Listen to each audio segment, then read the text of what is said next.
हा कार्तिक कोण आहे? त्याचा प्रश्न ऐकून देवयानी शॉक झाली. अजूनही हा कार्तिकवरच येऊन अडकला आहे. केवढा जिद्दी आहे हा, ती मनात पुटपुटली. देवयानी त्याच्याकडे एकटक बघत उभी होती. लवकर सांग, तुला उशीर होत आहे. तो पुन्हा बोलला तशी ती भानावर आली. ते मला ए रिश्ता क्या कहलाता है हे मधला कार्तिक आवडतं. त्याची स्टार प्लसवर सिरियल होती कार्तिक, तेच नाव आहे, ती अडखळत म्हणाली. क्षणात त्याचा चेहरा बघण्यासारखा झाला.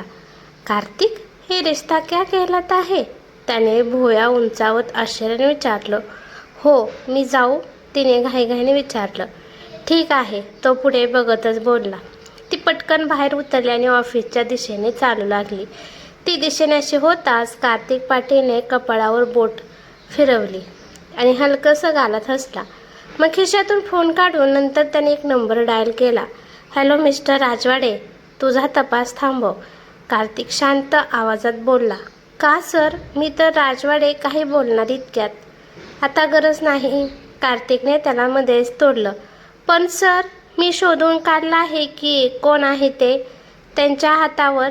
मला काही ऐकायचं नाही, कार्तिकने थंड आवाजात म्हटलं आणि फोन कट केला. फोनकडे पाहत राजवाडे स्वतःशीच पुटपुटला. तुमचंच नाव आहे, एवढा शोध घेतला त्या मुलीच्या हातावर यांचंच नाव आहे हे सांगायला, आणि हे ऐकूनही घेत नाहीत. जाऊ दे, पण काय माणूस आहे, ऑफिसमधल्या मुलीवर अशी नजर ठेवतोय जणू ती त्याची बायकोच आहे. काहीतरी गडबड आहे, तो स्वतःशीच बोलत गालात हसला. इकडे कार्तिकने एक दीर्घ श्वास घेतला. देवयानीने एका सेलिब्रिटीचं नाव हातावर काढलंय, म्हणजे तिला तो खूप आवडत असेल का? विचार मनात येताच त्याने फोनमध्ये गुगल उघडला आणि शोधामध्ये कार्तिक टाईप केलं.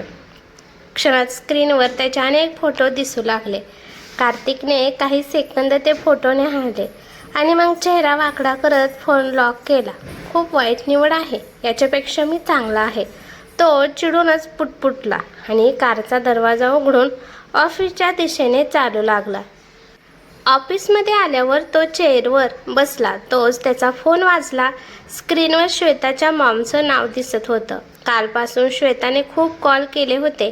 कार्तिकने तिचा नंबर ब्लॅकलिस्टमध्ये टाकला होता, त्यामुळे आता ती तिच्या मॉमच्या नंबरवरून फोन करत होती. कार्तिकने थोडं वैतागूनच फोन रिसीव केला. Hello Kartik. Hello Kartik. Kartik, please phone cut करू नकोस, प्लीज माझं ऐकून घे. समोरून श्वेताचा रडका आवाज आला. श्वेता, आपला आधीच ब्रेकअप झाला आहे, आता मला फोन करू नकोस, कार्तिक पाटील वैतागून बोलला.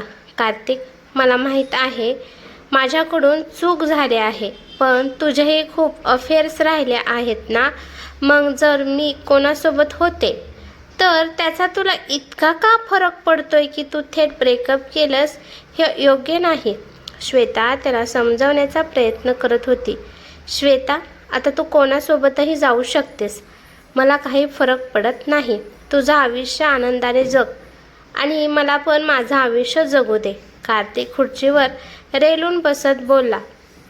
मला माहिती आहे कार्तिक, आता तुला ती तथाकथित मध्यमवर्गीय देवयानी आवडू लागले आहे ना, म्हणून तू माझ्यासोबत असं केलंस, बरोबर ना? श्वेताने रागात विचारलं आणि कार्तिक विचारात पडला. खरंच हेच कारण आहे का? कार्तिक, मी तिला सोडणार नाही, तिचं तर. श्वेता पुढे रागात आणखीन काही बोलणार इतक्यात गप्पा बस श्वेता, तिच्याबद्दल काही विचार करण्याची हिंमत करू नकोस. तिचा यात काहीच दोष नाही आहे, आणि जर तू तिच्यासाठी काहीही करण्याचा विचार करत असशील तर तो आता सोडून दे, नाही तर यावेळी फक्त हात भाजला आहे. पुढच्या वेळी तुझ्यासोबत काय होईल याचा विचारही तू करू शकणार नाहीस, समजलं? कार्तिक प्रचंड थंड पण धोकादायक आवाजात बोलला. तिकडे श्वेता रागाने आणि भीतीने थरथर कापू लागली. गुड बाय, कार्तिक पाटील बोलला आणि त्याने फोन कट केला. त्याने एक दीर्घ श्वास घेतला आणि समोर पाहिलं. देवयानी तिच्या कामात पूर्णपणे व्यस्त होती. त्याने लगेच समोरचा नंबर डायल केला. दुसऱ्याच रिंगला देवयानीने फोन उचलला. हो सर, देवयानी इकडे ये, तो एवढंच बोलला आणि फोन ठेवून दिला. देवयानी तिच्या डेस्कवरून उठली आणि त्याच्या केबिनमध्ये आली. हो सर, त्याच्यासमोर उभी राहत ती हलकंसं हसली. बस. समोरच्या खुर्चीकडे इशारा करत तो बोलला. ती शांतपणे खुर्चीवर बसली आणि त्याच्याकडे काय काम आहे अशा नजरेने पाहू लागली. पण कार्तिक मात्र फाईलमध्ये बघण्यात व्यस्त होता. सर, काही काम नसेल तर मी जाऊ का? खूप वेळ झाला तरी तो काहीच बोलत नाही. हे पाहून शेवटी तीच बोलली. त्याने फाईल खाली ठेवल्याने तिच्याकडे पाहिलं. ती अजूनही त्याच्याकडेच बघत होती. देवयानी, माझं डोकं खूप दुखतंय, कॉफी हवी आहे, तो शांत आवाजात बोलला. क्षणभर ती चकित झाली, कारण तो हे फोनवर सुद्धा सांगू शकत होता. त्यासाठी तिला केबिनमध्ये बोलवायची काही गरज नव्हती. सर, मी ऑर्डर करून पाठवते, ती स्वतःला सावरत शांतपणे बोलली. 2 ऑर्डर कर, कार्तिक पाटील बोलला. ठीक आहे सर, मी जाऊ? देवयानी उठत बोलली. बस, दुसरी कॉफी तुझ्यासाठी आहे, कार्तिक शांतपणे बोलला. आणि देवयानी शॉकमध्ये त्याच्याकडे पाहू लागली. असं काय बघतेस? तिला तसं पाहून त्याने विचारलं. सर, मला कॉफी आवडत नाही, मी चहा घेते, तेही फक्त सकाळी, म्हणून सॉरी. देवयानी दिलगिरी व्यक्त करत बोलली. ठीक आहे, मग मलाही नको, कार्तिक पुन्हा फाईलमध्ये डोकं घालत बोलला. मनात मात्र तो थोडासा नाराज झाला होता.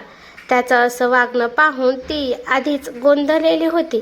आता त्याने तिच्यासाठी कॉफीही रद्द केलेली पाहून ती अजूनच संभ्रमात पडली. सर, मी तुमच्यासाठी ऑर्डर करते, देवयानी बोलतच तेथून निघू लागली. त्याचवेळी देवयानी, प्लीज, मला नको आहे, तू जाऊ शकतेस, तो आता थोडा वृक्षपणे बोलला. देवयानीने एक सुस्कारा सोडत त्याच्याकडे पाहिलं आणि बाहेर आली. खरंच याच्या मनात नेमकं काय आहे कधी कळणार? हा इतकी मोडी का आहे? ती मनातच पुटपुटली. ती तिच्या डेस्कवर बसली आणि काम करू लागली. पण आता तिचं लक्ष कामात लागतच नव्हतं. त्याचं डोकं दुखत होतं हे राहून राहून तिला आठवत होतं. आताच त्यांचं ब्रेकअप झाले म्हणून कदाचित डोकं दुखत असेल. तिच्या मनात विचार आला. सकाळी त्याचे डोळेसुद्धा तिने लाल पाहिले होते. नकळत तिला त्याची काळजी वाटू लागली आणि त्या काळजीमुळे तिचं कामही पुढे सरकत नव्हतं. शेवटी ती उठली आणि स्वतः ऑफिसच्या किचनमध्ये गेली. तिने स्वतः एक कॉफी आणि एक चहा बनवला. मग पुन्हा कार्तिकच्या केबिनसमोर येऊन उभी राहिली. आता तिला भीती वाटत होती. तो कसा प्रतिक्रिया देईल? कॉफी घेईल का की फेकून देईल? तसंही त्याला जे आवडत नाही ते तो सरळ फेकून देतो हे तिने त्याच्या घरातील नोकरांकडून ऐकलं होतं. तिने हलकीच दरवाजावर टकटक केली. यात त्याचा आवाज आला तशी ती ट्रे घेऊन आत गेली. सर, कॉफी, ती बोलली तसं त्याने मान वर करून पाहिलं. तिच्या हातात ट्रे पाहून त्याच्या ओठांवर हलकंसं स्मित उमटलं, पण त्याने ते दिसू दिलं नाही. ठेव, तो टेबलकडे इशारा करत बोलला. तिने त्याच्यासमोर कॉफीचा मग ठेवला आणि स्वतः चहाचा कप हातात घेतला. थँक्यू, तो कॉफीचा मग उचलत बोलला. त्याच्या तोंडून थँक्यू हा शब्द तिने पहिल्यांदाच ऐकला होता म्हणून आज तिला वेगळंच वाटलं. तिनेही चहाचा कप ओठांना लावला. त्याची कॉफी संपल्यावर त्याने मग खाली ठेवला. तोपर्यंत तिचा चहासुद्धा संपला होता. इतक्या वेळात तो काहीच बोलला नव्हता. आता आपण निघायला हवं असा विचार तिच्या मनात आला. सर, आता तुम्हाला बरं वाटतंय का? देवयानीने विचारलं. कार्तिकला तिची काळजी करणं आता आवडू लागलं होतं. सकाळीही ती त्याला ब्रेकअपबद्दल समजत होती आणि आता स्वतः कॉफी घेऊन आली होती. म्हणून त्याला तिच्या या काळजीत एक वेगळंच समाधान मिळत होतं. तो नेमका कोणता आनंद होता हे त्यालाही समजत नव्हतं, पण ते सगळं त्याला हवंसं वाटत होतं. हो, पण अजूनही माझं डोकं दुखतंय, कार्तिक मुद्दाम नाराज चेहरा करत बोलला. तिला लगेच वाईट वाटलं. सर, मी एखादं औषध देऊ का? देवयानीने विचारलं. मी औषध घेत नाही, पण तू मला मदत करशील? त्याने विचारलं. हो, नक्कीच. काय करायचं आहे? देवयानीने लगेच विचारलं. माझं डोकं दाबून दे, तो शांतपणे बोलला आणि ती चकित झाली. मी काय मालिश करणारी वाटते का? सायको म्हणे डोके दाबून दे. देवयानी मनातच पुटपुटली. तिला आता थोडं अवघडल्यासारखं वाटत होतं. जर तुला काही अडचण नसेल तर, नाही तर राहू दे, तू जाऊ शकतेस. तो तिच्या चेहऱ्यावरचे भाव निरखत शांतपणे बोलला. मी दाबते. देवयानी बोलल्याने उठून कार्तिकच्या खुर्चीजवळ आली. त्याने खुर्चीची पाठ मागे झुकवली आणि त्यावर डोकं टेकवलं. ती थोडी पुढे सरकली. त्याच्या परफ्यूमचा मंद सुगंध तिच्या नाकात शिरला. आजकाल कार्तिकचे परफ्यूम खूपच सौम्य आणि छान असतात हे तिने अनेकदा लक्षात घेतलं होतं. तिने थोड्या संकोचाने हळूवार त्याच्या केसांमध्ये बोटं फिरवले. त्या स्पर्शाने त्याने अलगद डोळे मिटले. तिचा स्पर्श त्याला विलक्षण शांतता देत होता. एक वेगळीच ऊब त्याच्या संपूर्ण शरीरात पसरत होती. हा क्षण असाच थांबून राहावा. क्षणभर त्याच्या मनात विचार चमकून गेला, पण लगेचच तिचे हात दुखतील ही जाणीव त्याला आतून टोचून गेली. देवयानी, त्याने हळू आवाजात हाक मारली. हो सर. ती त्याच्या कपाळावर हलकासा दाब देत बोलले. मला तुला काहीतरी सांगायचं आहे. तो शांतपणे म्हणाला. बोला सर. तिला वाटलं कदाचित कामाबद्दल काही असेल. ती पुन्हा त्याचं डोकं दाबू लागली. काही दाट केस आहे त्याचे. ती नकळत मनातच विचार करत होती. अचानक त्याने तिचा हात पकडला. ती दचकली. झालं का? तिने अडखळत विचारलं. त्याने खुर्ची तिच्याकडे फिरवली. आता ती अगदी त्याच्यासमोर उभी होती, खूप जवळ. त्याने तिचा हात दोन्ही हातात अलगद धरला. त्याच्या अनपेक्षित वागण्याने तिच्या अंगातून एक गोड शिरशिरी पसरली. सर, काही काम होतं का? तिने अडखळत विचारलं. समोर जे काही घडत होतं ते तिला स्वप्नांसारखं वाटत होतं. देवयानी, मला तू आवडतेस. कार्तिक तिच्या डोळ्यात पाहत बोलला. क्षणात तिच्या पायाखालची जमीनच सरकल्यासारखी झाली. ती अविश्वासाने त्याच्याकडे पाहू लागली. त्याच वेळी त्याने तिचा हात हलकासा दाबला आणि तिच्या अंगावर रोमांच उठले. तिने घाबरतच त्याच्या हातातून हात सोडवण्याचा प्रयत्न केला, पण त्याची पकड घट्ट होती. सर, मला काम आहे, मी जाते. ती गोंधळून बोलली. तिला स्वतःलाच कळत नव्हतं ती काय बोलत आहे. इतका मोठा धक्का तिला बसला होता. तिची ती अवस्था पाहून कार्तिकने मनातच कपाळाला हात लावला. तिच्या हाताची थरथर त्याला स्पष्ट जाणवत होती. त्याने तिचा हात अजून थोडा घट्ट पकडला, कदाचित तिला धीर द्यावा म्हणून, पण त्यामुळे ती आणखीनच गोंधळली. शेवटी त्याने तिचा हात सोडून दिला. कदाचित चुकीच्या वेळी आणि चुकीच्या पद्धतीने मी तिला सांगितलं. त्याच्या मनात विचार आला. अजून ती मला नीट ओळखतही नाही आणि मी थेट तिला आवडतेस असं सांगितलं. अशा परिस्थितीत ती घाबरणारच ना. कार्तिकने खुर्ची सरळ केल्याने थोडा मागे सरकला. पुन्हा त्याचा चेहरा निर्विकार झाला. देवयानी, यावेळी त्याने थोडं मोठ्याने हाक मारली. Yes sir. ती अजूनही घाबरलेल्या आवाजात बोलली. तू तुझं काम करू शकतेस का? मी तुला इथे वेळ घालवण्यासाठी पगार देत नाही. तो मुद्दाम रागात बोलला, पण मनात मात्र त्याला तिची ती गोंधळलेली अवस्था पाहून हलकंसं हसू येत होतं. सॉरी सर, ती बोलली आणि पळतच ती तेथून जाऊ लागली. तेवढ्यात देवयानी, ते वॉशरूम आहे, दरवाजा इकडे आहे. कार्तिक पाटील भांबवलेल्या देवयानीकडे पाहत बोलला. ते चुकीच्या दिशेने जात होते. त्याचा आवाज ऐकताच ती आणखीनच घाबरल्याने काही न बोलता पटकन केबिनच्या बाहेर निघून गेली. कार्तिक अजूनही काचेआडून तिच्याकडे पाहत होता. ती खूपच घाबरली होती. उगीच आपण घाई केली, त्याच्या मनात विचार आला. तो कपाळावर बोटं फिरवत तसाच विचारात बसून राहिला. इकडे देवयानी तिच्या डेस्कवर येऊन बसली होती, पण अजूनही स्तब्धच होती. तिला काही समजत नव्हतं. नेमकं काय घडलं होतं आणि काय घडून गेलं होतं. थोड्या वेळाने तिने बाटलीतलं पाणी प्यायलं आणि एक दीर्घ श्वास घेतला. आता तिच्या शरीरातलं कंपन थोडं कमी झालं होतं, पण मन अजूनही सैर्यभैर्य होतं. सगळंच तिच्या कल्पनेपलीकडचं होतं. खरंच कार्तिकने असं काही बोललं होतं की तो सगळा भास होता? तिलाच कळत नव्हतं. तिने तिच्या हाताकडे पाहिलं. तो हात काही वेळापूर्वी त्याच्या हातात होता आणि अजूनही त्याचा स्पर्श आठवताच तिच्या अंगावर रोमांच उठले. मनात काहीतरी वेगळीच हालचाल झाली. तिने सगळे विचार झटकून कामावर लक्ष केंद्रित करण्याचा प्रयत्न केला, पण ते तिच्याकडून होत नव्हतं. शेवटी तिने मेल केला की तिची तब्येत ठीक नाही आणि ती लगेच ऑफिसमधून बाहेर पडली. देवयानीने तिची पर्स घेतली आणि ऑफिस बाहेर आली. ती ऑटोसाठी थोडी पुढे आली. तेवढ्यात तिच्यासमोर एक गाडी येऊन थांबली. क्षणात गाडीचा दरवाजा उघडला.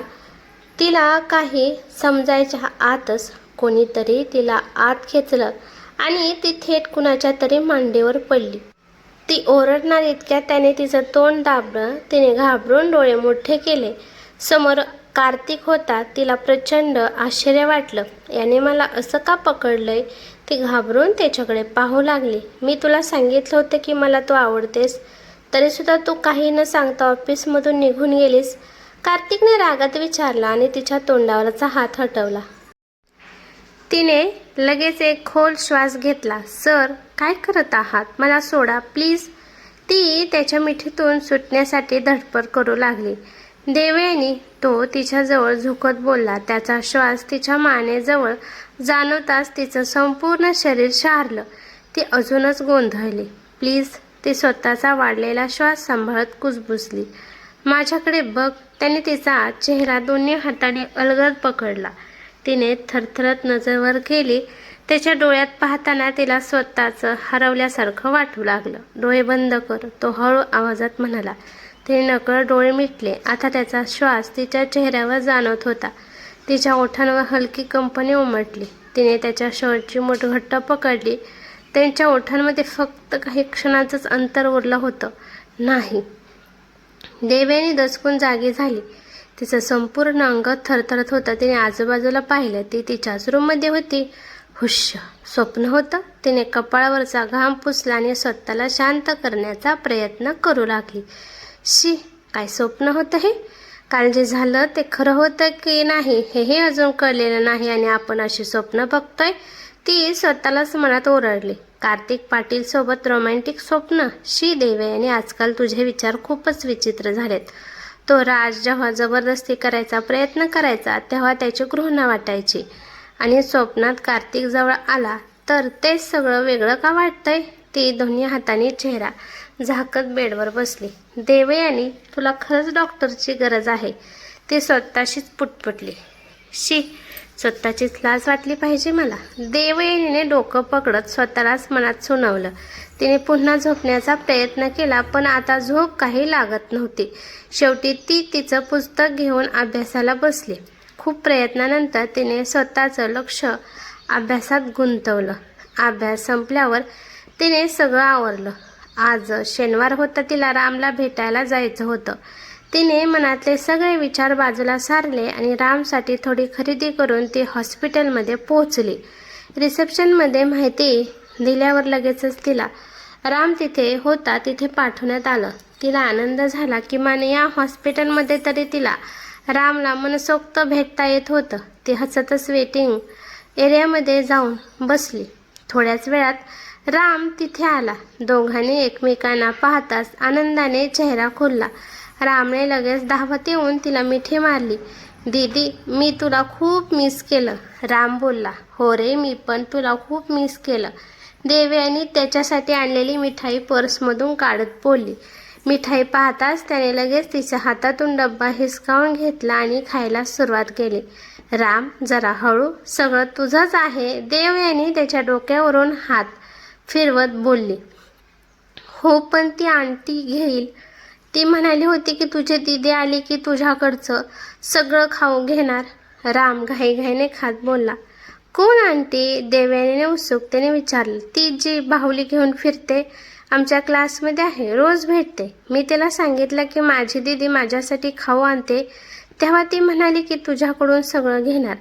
ती ना खूप छान आहे पण कधी कधी खूप हट्टीपणा करते. तिला इथलं जेवण आवडत नाही म्हणून ती सारखं फेकून देते.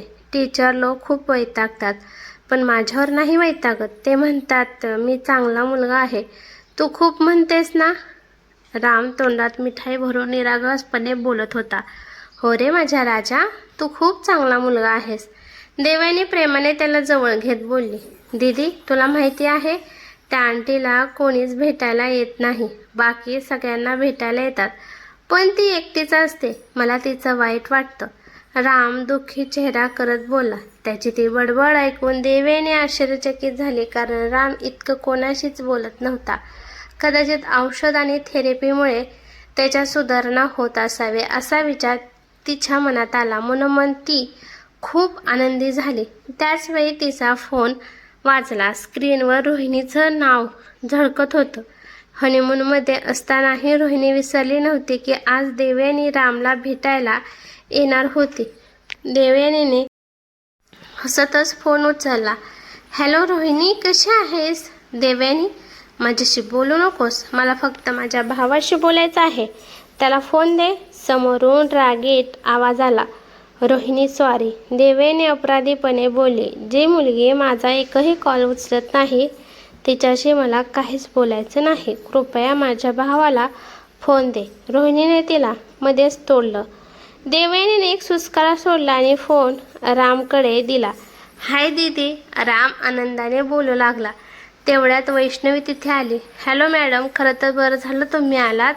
डॉक्टरांना तुमच्याशी थोडं बोलायचं होतं. वैष्णवी बोलले. ठीक आहे, मी भेटते त्यांना. तुम्ही जरा रामजवळ थांबता का? देवयानी बोलली. हो, तुम्ही जा. देवयानीने फोनवर बोलणाऱ्या रामकडे एक कटाक्ष टाकला आणि डॉक्टरांच्या केबिनमध्ये गेली. समोर मध्यमवर्गीय डॉक्टर बसले होते. मी आत येऊ का डॉक्टर? तिने दरवाजातून विचारलं. हो या, डॉक्टर म्हणाले. मी रामची बहीण. वैष्णवी मॅडम म्हणाले की तुम्हाला भेटायचं होतं. देवयानी बसत बोलली. हो बरोबर, मला रामबद्दल थोडं बोलायचं होतं. डॉक्टर बोलल्याने काही क्षण थांबले. देवयानीच्या मनात लगेच काळजी दाटून आली. डॉक्टर आता काय सांगणार? ती मनातच विचार करू लागली. राम 7-8 वर्षाचा असल्यापासून मानसिक रुग्णालयात आहे, बरोबर ना? डॉक्टरांनी विचारलं. हो डॉक्टर. देवयानी, मला सांग, त्याच्यासोबत काही मोठी घटना घडली होती का? म्हणजे एखादा अपघात वगैरे? डॉक्टर, माहीत नाही डॉक्टर, मी सुद्धा तेव्हा लहान होते. आमच्या आईवडिलांचा अपघातात मृत्यू झाला आणि त्यानंतर राम असा विचित्र वागायला लागला. बोलताना देवयानीचं मन भरून आलं. कित्येक दिवसांनी ती आई वडिलांबद्दल बोलत होती. मिस देवयानी, खरं सांगायचं तर राम वेडा वगैरे अजिबात नाही आहे. डॉक्टर शांतपणे बोलले. कदाचित लहानपणी त्याच्या मनावर एखादा खूप मोठा आघात झाला, त्यामुळे त्याचा मेंदू व्यवस्थित प्रतिसाद देत नाही आहे आणि त्याला मानसिक रुग्ण समजून इतकी वर्ष इथे ठेवलं गेलं. त्यामुळे तो अजून मागे गेला. योग्य वेळी त्याला योग्य वातावरण मिळालं असतं तर आज तो इतर मुलांसारखं अगदी सामान्य आयुष्य जगत असता. देवयानी शांतपणे सगळं ऐकत होते. माझा सल्ला असा आहे की तुम्ही त्याला कुटुंबात ठेवा. फक्त औषध आणि थेरपीसाठी इथे आणत जा. त्याला त्याच्या माणसांची गरज आहे. तो इतरांशी फार बोलत नाही, पण तुम्ही आलात की आनंदी होतो.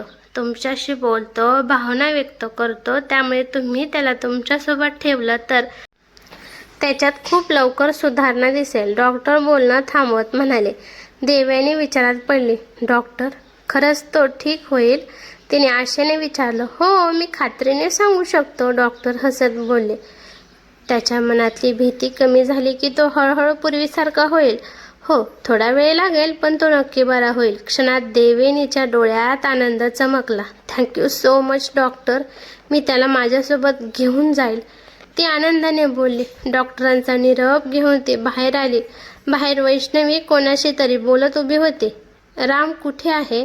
देवयानीने विचारलं. आता त्याची थेरपी आहे, तो थेरपी हॉलमध्ये असेल. तुम्ही बाहेरून भेटून जा. हा तुमचा फोन. वैष्णवी फोन देत बोलली. ठीक आहे. देवयानी बोलली आणि वैष्णवीने दाखवलेल्या दिशेने चालू लागली. तिथे एक मोठा हॉल होता. आतून खूप गोंधळाचा आवाज येत होता. देवयानीने हळूच आत डोकावून पाहिलं. आत 15-20 रुग्ण होते. तिने नजर इकडे तिकडे फिरवली आणि त्याच वेळी, काय मग, चोरून बोरून काय बघते? एका बाईचा रागीट आवाज आला. तसं देवयानीने दचकून बाजूला पाहिले तर एक बाई बाहुली घेऊन उभी होती आणि शंकेने देवयानीकडे बघत होती. ही तीच बाई होती जी मागच्या वेळी तिला भेटली होती आणि ते माझ्या भावाला बघायला आलेले. देवयानी शांतपणे बोलली. नाही, तू माझी बाहुली चोरायला आली आहेस, बरोबर ना? तुम्ही सगळे माझ्या बाहुलीवर जळता. मला सगळं माहीत आहे, पण मी सुद्धा बघते तू ती कशी घेऊन जातेस ते. ती बाई दाताने ओठ चावत देवयानीला रागात बोलली. सायली आंटी, तुमची बाहुली खूप सुंदर आहे आणि ती तुमच्याजवळ छान दिसते, पण मला बाहुलीपेक्षा तुम्ही जास्त आवडलात. मग मी बाहुली का घेऊन जाईल? देवयानीने हसत विचारला. क्षणभर ती बाई विचारात पडली. तेवढ्यात राम बाहेर आला. दीदी, हीच ती आंटी. तो त्या बाईकडे बोट दाखवत बोलला. काय रे, तू माझ्या बाहुलीची तक्रार करतोस? त्या बाईने रागात रामकडे पाहिलं. आंटी, तुम्हाला माझ्या दीदीला बघायचं होतं ना? हीच माझी दीदी. राम देवयानीला एका बाजूने मिठी मारत बोलला. हीच का ती? काय आणलं आहे मग? मला दाखव. ती बाई आता देवयानीची पर्स खेचण्याचा प्रयत्न करू लागली. त्याचवेळी तिच्या नजरेला देवयानीच्या हातातला फोन दिसला. तिने लगेच तो फोन हिसकावून घेतला. देवयानी थोडी घाबरली. आंटी, हा माझ्या दीदीचा फोन आहे, द्या. राम तिच्या हातातून फोन घेण्यासाठी धडपड करू लागला.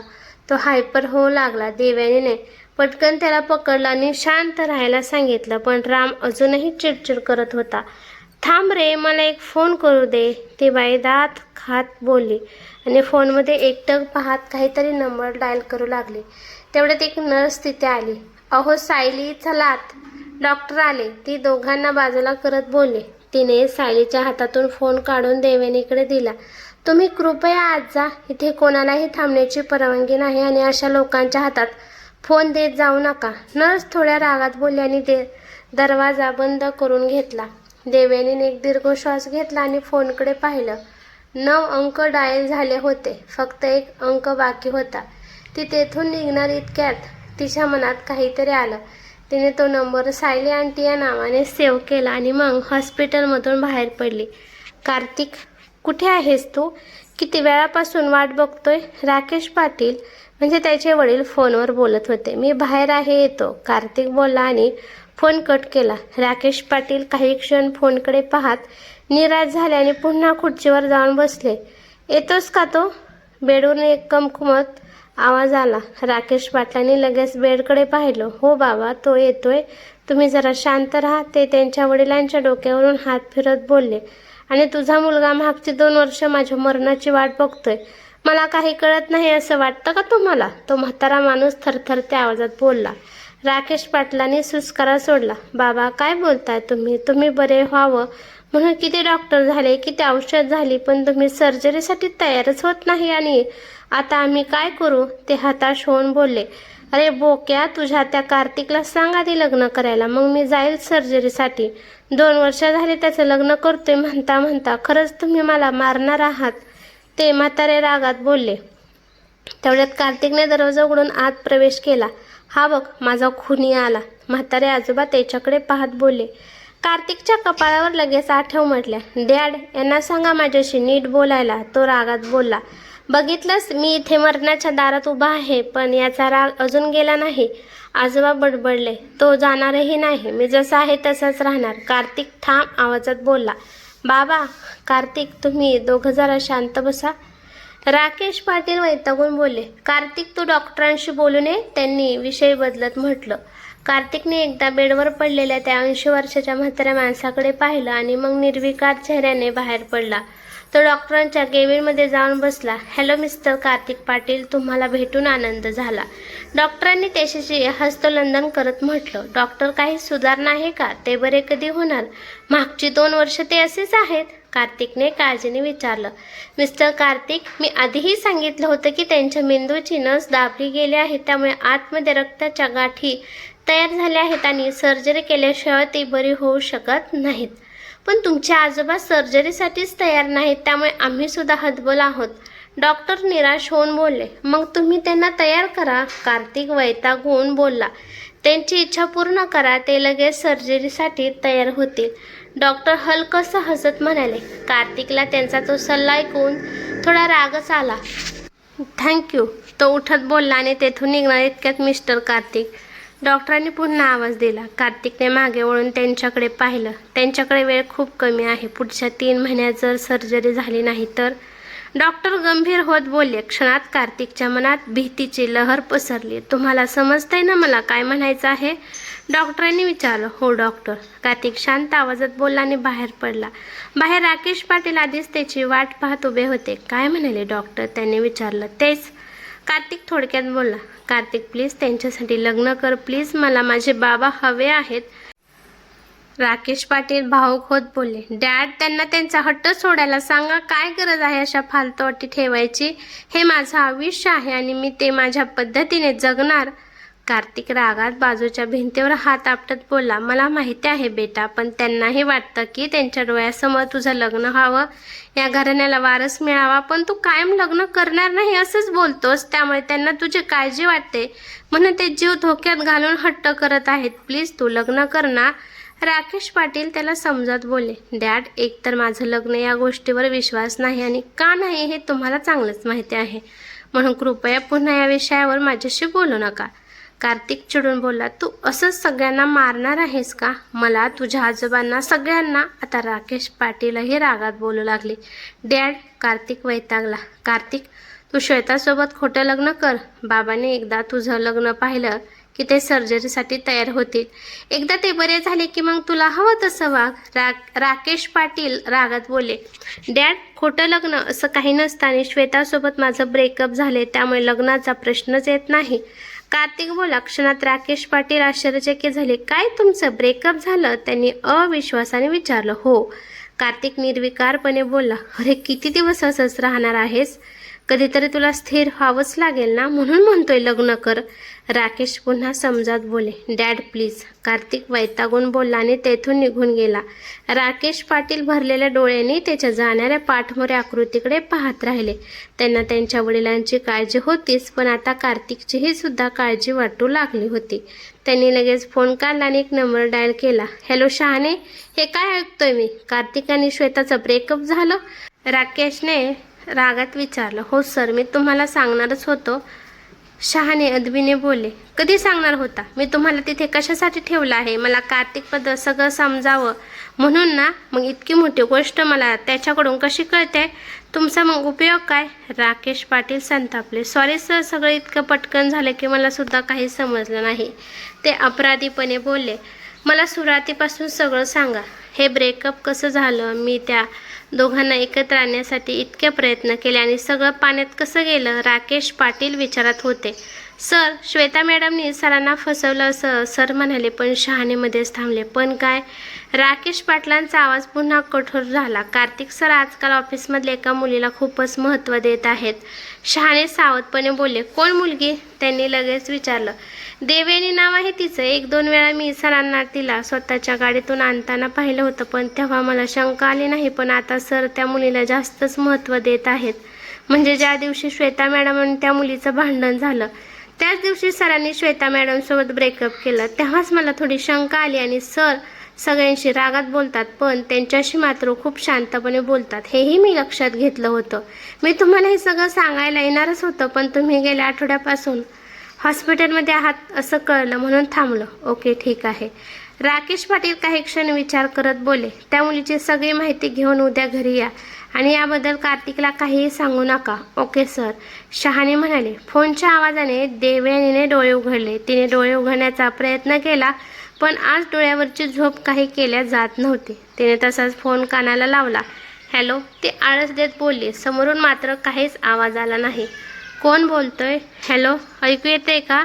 ती वैतागून बोलली. तिने फोन स्क्रीनकडे पाहिला आणि क्षणातच गडबडून ती सरळ उठून बसली.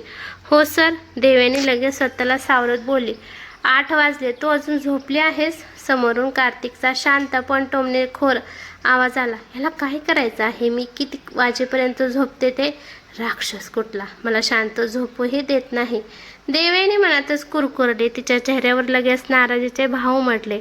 ते आज रविवार आहे ना म्हणून. देवयानी पुढे आलेले केस व्यवस्थित करत बोलली. ओके, आज मोकळी आहेस? कार्तिकने विचारलं. हो, पण का? देवयानी गोंधळून बोलली. आज माझा मूड आहे काहीतरी स्पेशल खाण्याचा आणि मला कंपनी द्यायला कोणी नाही म्हणून लवकर खाली आहे.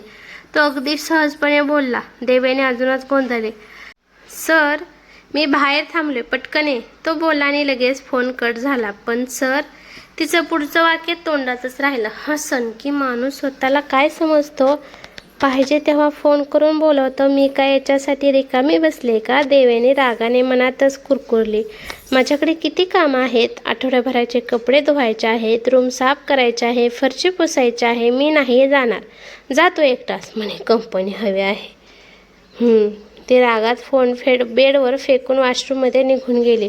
आवरून बाहेर आल्यानंतर ती केस विंचरू लागली. तेवढ्यात पुन्हा फोन वाजला. तिने पटकन फोन उचलला. स्क्रीनवर पुन्हा कार्तिक सर हे नाव झळकत होतं. तिने घाईघाईने कॉल रिसीव्ह केला. हो सर. ती अगदी ऑफिसला सॅल्यूट ठोकल्यासारखी ताठ आवाजात बोलली. 5 मिनिट्स, पटकन ये. त्याचा आदेशासारखा आवाज आला. ओके सर, येते मी, देवयानी घाबरतच बोलली आणि फोन ठेवून दिला. तिने लगेच केस तसेच बांधले आणि वॉशरूममध्ये जाऊन पटकन ड्रेस बदलून आली. मेकअप न करताच ती बाहेर पडली. शेट, आपण काय याला कायम राग आणतो. माहिती आहे हा जळका पापड आहे, तरीसुद्धा याच्याशी पंगा घेतो. ती स्वतःशी पुटपटली. ती खाली बघतच पायऱ्या पटकन उतरू लागली आणि अचानक थबकली. कोणीतरी तिच्यासमोर उभं होतं. तिने वर न बघताच दुसऱ्या बाजूने जाण्याचा प्रयत्न केला, पण समोरची व्यक्तीसुद्धा त्याच बाजूला सरकली. तिने चकित होऊन वर पाहिलं आणि क्षणात तिच्या अंगावर काटा आला. समोर राज उभा होता. तिच्याकडे घाणेरड्या नजरेने पाहत तिला लगेच मागे वळून पुन्हा रूममध्ये पळून जावंसं वाटलं. पण आता त्याला तिची रूम माहिती झाली होती, म्हणूनच तो हल्ली मुद्दाम तिच्या बिल्डिंगमध्ये फेऱ्या मारत होता. साईड प्लीज, ती रागाने दुसरीकडे पाहत बोलली. एवढी काय घाई आहे? आज तर सुट्टी असेल ना, मग सकाळी सकाळी कुठे चाललीस? राजने तिच्याकडे एकटक पाहत विचारलं. तुम्हाला काय करायचं आहे? मी कुठेही जाईल, देवयानी रागाने बोलली आणि दुसऱ्या बाजूने निघण्याचा प्रयत्न करू लागली. पण त्याने मुद्दाम तिच्या बाजूच्या रेलिंगवर हात ठेवून तिचा रस्ता अडवला. देवयानीला प्रचंड राग येत होता आणि भीतीसुद्धा वाटत होती. आता फक्त काही दिवस थांब, मग बघ मी काय करतो. राज तिच्याकडे विकृत नजरेने पाहत बोलला. देवयानीने घाबरत एक आवंठा गिळला. त्याने रेलिंगवरून हात काढला आणि तिच्या कमरेजवळ हात नेणार इतक्यात देवयानी मागून आवाज आला. तिने लगेच मान वर करून पाहिलं. समोर कार्तिक उभा होता. पटकन ये, तो शांत पण कठोर आवाजात बोलला. देवयानीने लगेच राजकडे पाहिलं. कार्तिकला पाहताच तो रागाने तिला ओलांडून भराभरा वर निघून गेला होता. देवयानीने सुटकेचा निश्वास सोडला आणि जवळजवळ पळतच कार्तिक समोर येऊन उभी राहिली. गेल्या अर्धा तासापासून मी वाट बघतोय आणि तू इथे दुसऱ्या लोकांशी गप्पा मारत उभी आहेस. हे काय आहे? कार्तिकने रागात विचारलं. सॉरी सर, देवयानी केस मागे घेत अपराधीपणे बोलली. बस आता. चल. तो एवढं बोलला आणि गाडीच्या दिशेने चालू लागला. ती सुद्धा पटकन मागे त्याच्या गेली. थँक गॉड आज कार्तिक आला म्हणून राज निघून गेला, नाही तर मागच्या वेळेसारखा आजही नक्की काहीतरी तमाशा केला असता. देवयानी मनातच विचार करत होती. पण हा राज कार्तिकला घाबरतो का? कदाचित कार्तिक तथाकथित आमदारापेक्षा जास्त ताकदवान असेल म्हणून घाबरत असेल. तिने मनातच मनात कार्तिकचे आभार मानले. पण आता मला ही रूम लवकरात लवकर सोडावी लागेल. त्याला इथलं सगळं माहिती झाले. मला काहीतरी करायला हवं. ती कपाळावरचा घाम पुसत विचार करत होती. ती कधी गाडीत येऊन बसली तिलाच कळलं नाही. सीट बेल्ट, कार्तिकच्या आवाजाने ती भानावर आली. तिने गडबडीत सीट बेल्ट लावण्याचा प्रयत्न केला, पण अजूनही ती घाबरलेली असल्यामुळे तिचे हात व्यवस्थित काम करत नव्हते. 1 मिनिट, कार्तिकचा आवाज आला. तिने त्याच्याकडे पाहिलं आणि हो, ते तिच्याकडे झुकला. क्षणभर दोघांचे चेहरे अगदी जवळ आले. इतके जवळ की दोघांचे श्वास एकमेकांना स्पर्श करत होते. देवयानीने लगेच घाबरून नजर खाली घेतली आणि डोकं सीटला टेकवलं. त्या एका क्षणाने तिचं संपूर्ण शरीर शारून गेलं होतं. श्वास जड झाले होते. कार्तिक अजूनही थोडा पुढे झुकून तिचा सीट बेल्ट लावत होता, पण तिची त्याच्याकडे पाहण्याची सुद्धा हिंमत होत नव्हती. उगाचच गालांवर लालसर छटा चढल्यासारखी वाटत होती. काय झालं? तू एवढी का घाबरली आहेस? कार्तिकच्या आवाजाने देवयानी दचकली आणि त्याच्याकडे पाहिलं. तो अजूनही तिचा सीट बेल्ट लावताना तिच्याकडेच पाहत होता. इतक्या जवळून त्याच्याशी नजरानजर होता तिच्या हृदयांचा ठोका चुकल्यासारखं वाटलं. तिने लगेच नजर खाली केली. ते काही नाही. देवयानी खाली बघतच स्वतःला सामान्य दाखवण्याचा प्रयत्न करत बोलली. कार्तिक तिच्यापासून दूर झाला आणि पुन्हा ड्रायव्हिंग सीटवर जाऊन बसला. तिने नकळत रोखून धरलेला श्वास सोडला. तो कोण होता? बिल्डिंगमधलाच कोणी आहे का? कार्तिकने समोर पाहत विचारलं. देवयानीने मनातच कपाळावर हात मारला. किती प्रश्न पडतात याला. पण आता काय सांगू? खरं सांगू का? पण सांगून तरी काय फायदा? माझे प्रश्न माझेच आहेत, त्यात हा काय करणार? ती मनातच विचार करू लागली. माहिती नाही पत्ता विचारत होता. देवयानी खिडकीबाहेर बघत बोलली. त्याच्या डोळ्यात पाहून खोटं बोलणं तिच्यासाठी खूप कठीण होतं हे मात्र तिला स्पष्ट जाणवत होतं. पण असं का होतंय हे तिला समजत नव्हतं. कार्तिकने मात्र पुढे काहीच विचारलं नाही. थोड्याच वेळात त्यांची गाडी एका आलिशान हॉटेलसमोर येऊन थांबली. तू आज जा, मी गाडी पार करून येतो, कार्तिक बोलला. देवयानी गाडीतून उतरली आणि पायऱ्या चढत वर गेली. डाव्या बाजूला मोठं हॉटेलचं प्रवेशद्वार होतं. काचेच्या दरवाजाजवळ 2 कर्मचारी पाहुण्यांच्या स्वागतासाठी उभे होते.